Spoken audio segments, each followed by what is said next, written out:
अस्सलाम वालेकुम जी, मेरा नाम शाहनवाज शानी है। आज हमारा एक अहम इजलास हुआ। इजलास की मीटिंग में हमने कुछ चीज़ें जो है वो डिसाइड की हैं कि मुजफ्फरगढ़ के अंदर आए दिन नया से नया प्रेस क्लब सुनने को मिल रहा है।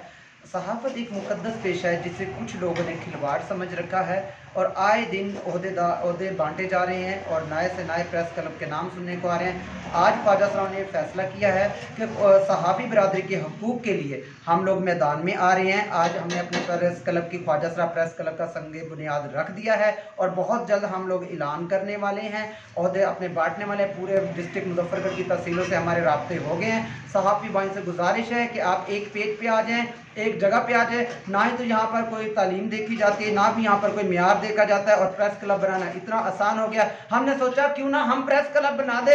इंशाल्लाह ख्वाजा साहब प्रेस क्लब जिंदाबाद।